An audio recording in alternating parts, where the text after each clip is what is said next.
नमस्कार। आज यानी 20 जून को पटना हाई कोर्ट ने बिहार में जो आरक्षण की सीमा को बढ़ाया गया था यानी 65% किया गया था, उस आरक्षण की सीमा को पटना हाई कोर्ट ने खारिज कर दिया है। यानी कि यदि ईडब्ल्यूएस कोटे को भी जोड़ा जाए तो बिहार में आरक्षण की सीमा 49.5% से बढ़ाकर 75% आरक्षण को कर दिया गया था। और ये आरक्षण की सीमा बिहार सरकार ने अपने स्तर पर जाति आधारित जनगणना करवाने के बाद इस सीमा को बढ़ाया गया था।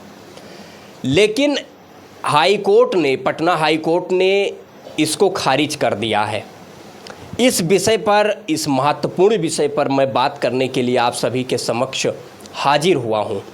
दरअसल में पूरा मामला ये है कि जो आरक्षण की सीमा बिहार में बढ़ाई गई थी, ये बिहार सरकार ने जाति आधारित जनगणना करवाने के बाद आरक्षण की सीमा को बढ़ाई थी। लेकिन ये जब न्यायिक समीक्षा में पटना हाई कोर्ट में याचिका दायर किया गया, जब ये हाई कोर्ट में पहुंचा तो पटना हाई कोर्ट ने आज यानी 20 जून 2024 को पटना हाई कोर्ट ने इसको खारिज कर दिया।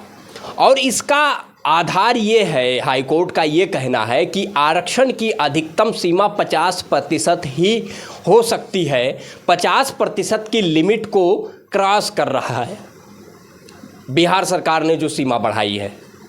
और ये 50% का जो लिमिट है, इसको भी समझ लेना जरूरी है।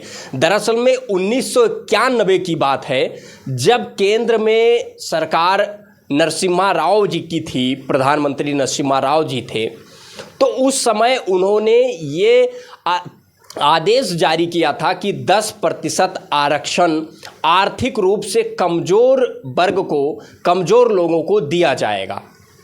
उसके बाद में इंदिरा साहनी, जो कि पेशे से वकील और पत्रकार थीं, उन्होंने सुप्रीम कोर्ट में याचिका दायर किया और इस आदेश को खारिज किया गया। और 1992 में इंदिरा साहनी केस जो था, उसमें ये जजमेंट आया कि आरक्षण की सीमा अधिकतम 50% हो सकती है, उससे अधिक नहीं हो सकती है। तो वहाँ से ये जो कैपिंग है, 50% की लिमिट बन गई कि आरक्षण की सीमा अधिकतम 50% हो सकती है, उससे बढ़ाया नहीं जा सकता है। लेकिन आरक्षण बढ़ाने के लिए मध्य प्रदेश के वरिष्ठ वकील हैं रामेश्वर सिंह ठाकुर जी, वो आरक्षण मामलों के जानकार हैं और वो बताते हैं, कहते हैं कि आरक्षण की सीमा को बढ़ाया जा सकता है उस स्थिति में जब राज्य सरकार ये बता ले जाए, सरकार कोर्ट को बता ले जाए कि जिस वर्ग को, यानी जो आरक्षण की सीमा बढ़ाई जा रही है, तो उसमें जो विशेष वर्ग या विशेष जाति के लोग हैं, जो सामाजिक, शैक्षिक और राजनीतिक और आर्थिक आधार पर पिछड़े हुए लोग हैं, हाशिएकृत समाज के लोग हैं, और उनको मुख्य धारा में लाने के लिए आरक्षण की सीमा को बढ़ाना आवश्यक है। ये तर्क यदि सरकार दे ले जाती है तो इस 50% की आरक्षण की सीमा को बढ़ाया जा सकता है। ये मध्य प्रदेश के वरिष्ठ एडवोकेट रामेश्वर सिंह ठाकुर जी बताते हैं। तो दरअसल में बिहार सरकार ने जाति आधारित जनगणना करवाने के बाद ये आरक्षण की सीमा को बढ़ाया था। उसके बाद भी पटना हाई कोर्ट ने इसको खारिज कर दिया। दरअसल में इसके पीछे साजिश क्या है, इस पर मैं बात करना चाहूँगा। ये जो 50% की लिमिट है, इंदिरा साहनी केस में जो फैसला आया था, जजमेंट आया था 50% का, वो लिमिट तो पहले ही टूट चुका। क्योंकि जब भारतीय जनता पार्टी की सरकार ने, बीजेपी ने 10% ईडब्ल्यूएस लागू किया, ईडब्ल्यूएस कोटा लागू किया, तभी ये 50% का लिमिट टूट गया। यानी कि संविधान में संशोधन करके, आर्टिकल 15 और 16 में संशोधन करके उसमें ये बढ़ाया गया केंद्र सरकार द्वारा कि आर्थिक रूप से कमज़ोर वर्ग को, कमज़ोर ईडब्ल्यूएस कोटा लागू करके जो एडमिशन्स में या सरकारी नौकरियों में 10% आरक्षण आर्थिक रूप से कमज़ोर लोगों को दिया गया, जिसमें केवल सवर्ण को ही शामिल किया गया, उसमें ओबीसी SC ST को शामिल नहीं किया जाता है।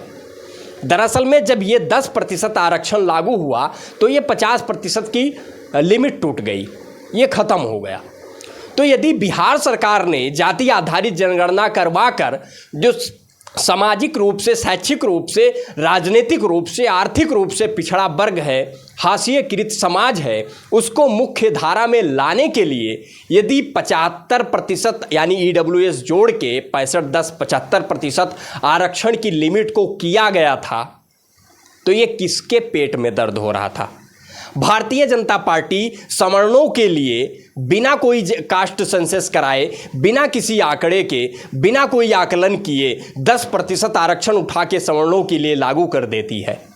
उस पर कोई आरोप प्रत्यारोप नहीं, उस पर सुप्रीम कोर्ट तक मौन धारण कर लेता है।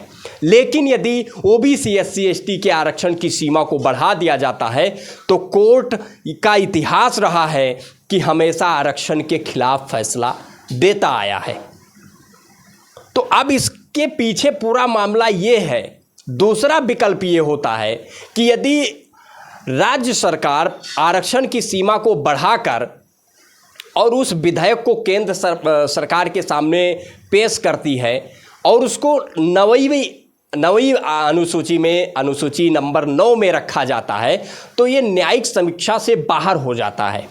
तो दरअसल में यदि बिहार की सरकार आरक्षण देना चाहती है और केंद्र सरकार की मंशा ठीक है, यदि भारतीय जनता पार्टी ये दावा करती है कि वो ओबीसी SC ST के आरक्षण के विरुद्ध नहीं है, ओबीसी SC ST के अधिकारों के खिलाफ नहीं है, तो भारतीय जनता पार्टी को और बिहार में जो नीतीश कुमार की सरकार बीजेपी के साथ अलायंस है, बीजेपी और नीतीश की जो सरकार चल रही है, उस सरकार को ये निर्णय लेना चाहिए और फिर से या तो हाई कोर्ट में पुनर्विचार याचिका दायर करना चाहिए, इसका ठोस सबूत देना चाहिए कि जो आर्थिक रूप से, सामाजिक रूप से, शैक्षिक रूप से पिछड़ा वर्ग है, ओबीसी SC ST हैं, उसको आरक्षण बढ़ाने के लिए, उसको मुख्य धारा में लाने के लिए आरक्षण की सीमा बढ़ाना आवश्यक है।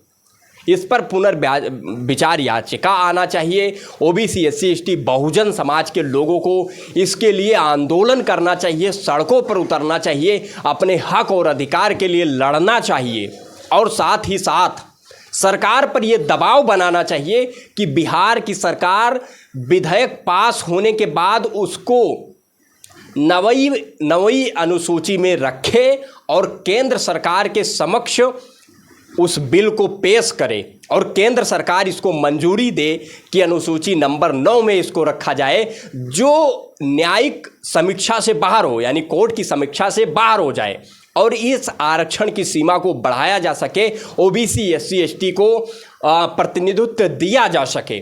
यदि भारतीय जनता पार्टी की मंशा ठीक है तो, नहीं तो ओबीसी SC ST समाज के लोगों को भारतीय जनता पार्टी जो ओबीसी SC ST विरोधी है, नीतीश कुमार जो बीजेपी के साथ सरकार चला रहे हैं और वहाँ पर नीतीश और तेजस्वी की जब सरकार थी, जाति आधारित जनगणना होकर और जो ओबीसी SC ST को न्याय मिलने जा रहा था, उनको प्रतिनिधित्व मिलने जा रहा था, उस विधेयक को, उस न्यायिक प्रक्रिया को कोर्ट ने एक रूप से कह सकते हैं कि खारिज किया है, क्योंकि कॉलेजियम सिस्टम लागू है।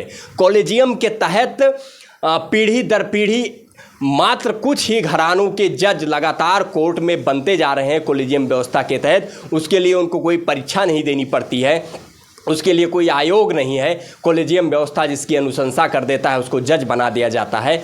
और लगातार जिस तरीके से एक परिवार, बाप जज था तो लड़का भी जज, उसका पूरा परिवार, रिश्तेदार, जीजा, साला, मौसा, वही जज लगातार बन रहे हैं। और लगातार जो ओबीसी SC ST के आरक्षण के खिलाफ ये फैसला आ रहा है, खारिज किया जा रहा है, ये कहीं ना कहीं ओबीसी SC ST समाज के लोगों को विचार करने की ज़रूरत है, समझने की ज़रूरत है।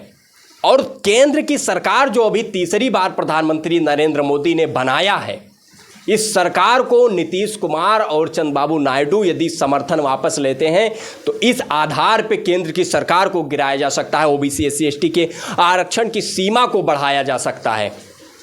और जाति आधारित जनगणना पूरे देश स्तर पर केंद्र सरकार को कराने के लिए दबाव बनाना चाहिए, जिससे ओबीसी SC ST समाज के लोगों को न्याय मिल सके। इस विषय पर आप सभी लोगों की क्या प्रतिक्रिया है, आप अपनी प्रतिक्रिया कमेंट बॉक्स के माध्यम से अवश्य दें। यदि वीडियो को यूट्यूब चैनल पर देख रहे हैं, चैनल को सब्सक्राइब करें, वीडियो को फेसबुक पेज पर देख रहे हैं तो पेज को फॉलो करें। तब तक के लिए जय हिंद, जय भारत।